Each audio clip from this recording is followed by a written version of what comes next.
Welcome back to Morning Joy, where truth matters. I'm your host, Keith Downey, and very excited to introduce our next guest. He's the founder of Truth Charting, whose sole mission is to expose the absolutely insane adventure that Christ has planned for each of his children. John Donahue, welcome to the show. Hey, thanks for having me, Keith. Yeah, it's a pleasure. Now, for those that aren't entirely familiar with Truth Charting, could you maybe share with the listeners the inspiration behind starting it and what motivated you to create this content? Yeah, absolutely. Well, I grew up in a devout Catholic family, going to camp every year, and I just had a really beautiful experience of the Catholic faith growing up. And I noticed when I was going through confirmation class in high school that the kids around me weren't having that same experience of Catholicism. They thought that this was really boring. And to be fair, the confirmation class itself, wasn't the most engaging situation for young people. So I graduated high school, decided to go into filmmaking, worked at that parish actually that I went to confirmation class at. I became communications guy and a youth minister there, and I continued to watch kids go through confirmation class, just kind of bored, and my heart broke for them because their view of the Catholic faith was not the same view that I got, right? They didn't get to go to camp and see the awesome life that you get to live, and because they had no interest, they didn't get to dive into because they didn't seem to care much about the actual beautiful spiritual deepness that you can experience in Catholicism. So at a certain point, I decided that I really want that to be my life mission, is to show these young people that being Catholic isn't boring. And so I started to think of ways that I could do this. Started noticing, young people seem to be spending a whole lot of time on the internet.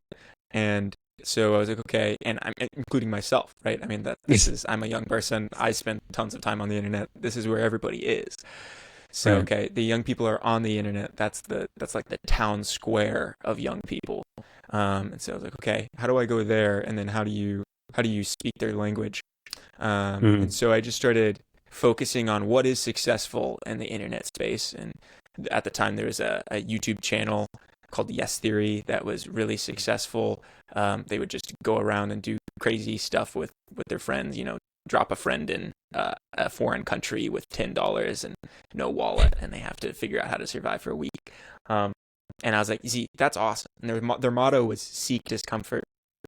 So I copied, I quit my job at the parish, and I just copied a bunch of the techniques that I saw these other YouTubers and Instagram creators using just in the secular world. And I decided to try and see what would it look like if we baptized these techniques. So it started as a YouTube channel. Now it's much more focused on Instagram and short form, as that was the way that things moved as soon as Truth Writing started. So now we just make engaging, high stakes video content, a little bit more geared towards entertainment rather than formation. And that's the thing too. Working well. Sorry, I don't mean to interrupt you. What's really fascinating about your work, though, is that it has the quality matches the content. And what I mean by that is, like, the content, obviously, when it's authentically Catholic, it's going to be super rich in general. But you mentioned the quality, like it's very cinematic, but it doesn't come off as pretentious, if that makes sense. And then you mentioned too, on platforms like TikTok and Instagram, I mean, your primary focus is to capture the attention of people your age, Generation Z, Gen Z, and to help evangelize. So I guess with that said, how can we, and when I say we, I'm talking millennials, Gen Xers, and even boomers out there, how can we best help evangelize your generation? Yeah, that's a great question. I have had multiple conversations regarding that.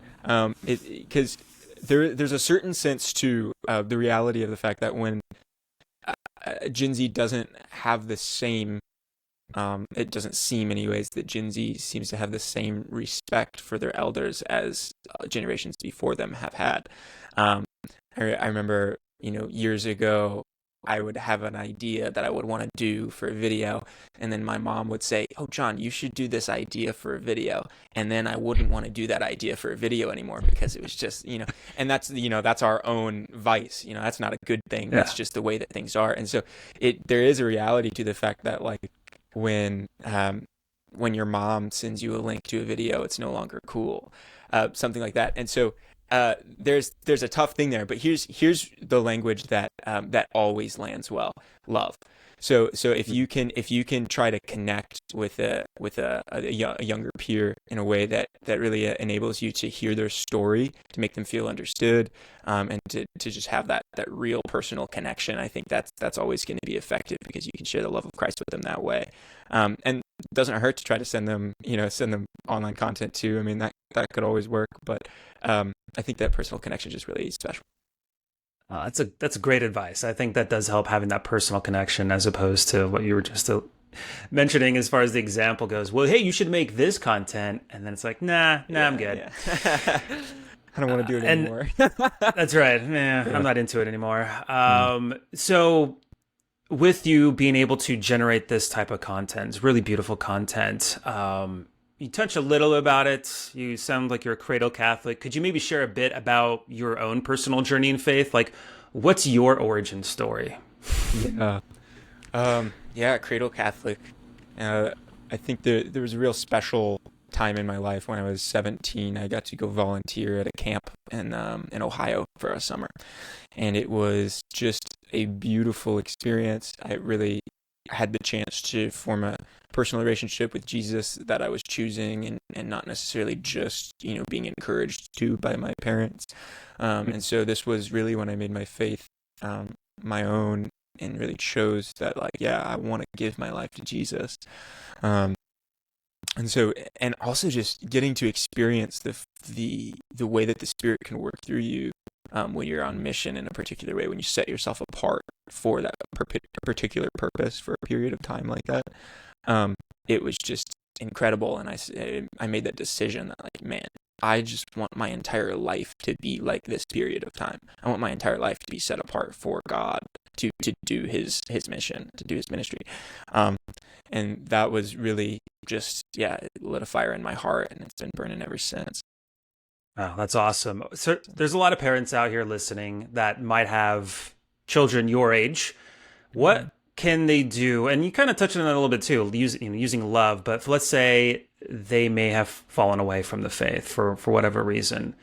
Any advice you could give those parents on how to potentially bring them back into the fold? Yeah, when it comes to effectivity, so like the effectiveness of a method, I would say that send them to camp. Like, if they're still under your care, try to encourage them to go on a retreat of some kind, or a really good one.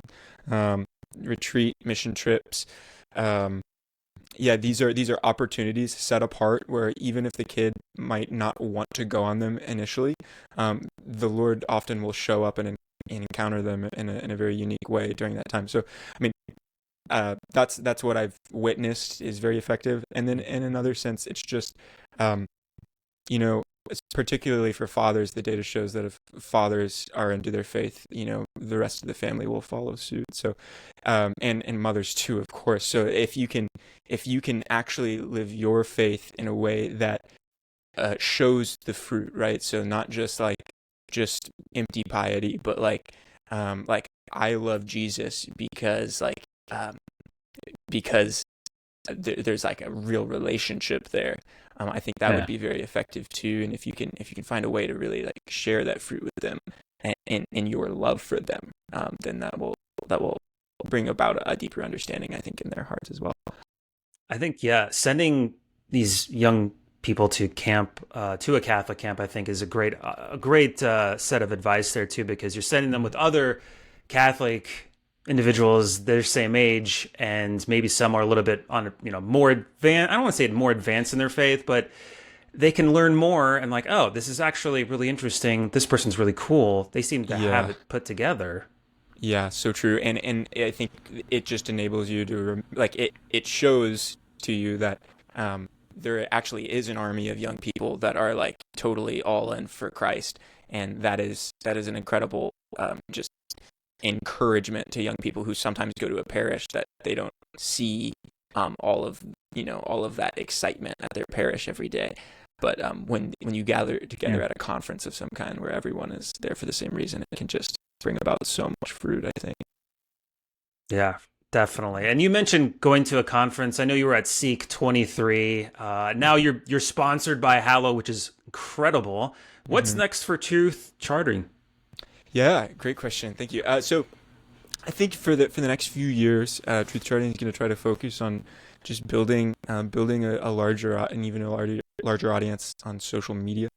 And then I think in about 4 years from now, there's some very exciting things in the area of youth formation that I would love to share more about in the future, but not quite ready to start talking about it yet. But I think there's a lot of potential for the method that Truth Charting has been using to be used in a proper formation context, and I think that seems to be what the Lord has put in my heart and what I'm certainly pursuing at the moment. So more on that in a few years, but really looking forward to just right now buckling down and continuing what we're doing, showing young people that, hey, being Catholic isn't boring, and you can share that with your friends here on social media. Yeah. Well, thank you so much for what you do. And also thank you so much, John, for joining us. We can find all about you and your ministry at truthcharting.com. You can also find him at Truth Charting on Instagram and YouTube. But that's it for Morning Joy, where truth matters. And I always say these two things, right? If you're staying for the Holy Mass, please pray for us. Second, join us for the After Show Clubhouse. It's a place where we can debrief after the show, getting our hot takes, kind of like being a fly in the wall, but instead of buzzing around, you can actually talk. Weird metaphor, I know. But you can join us on YouTube, Instagram, Rumble, X for the exclusive After Show Clubhouse. But if this is us parting ways, God bless and make it a joyful day. We'll see you tomorrow.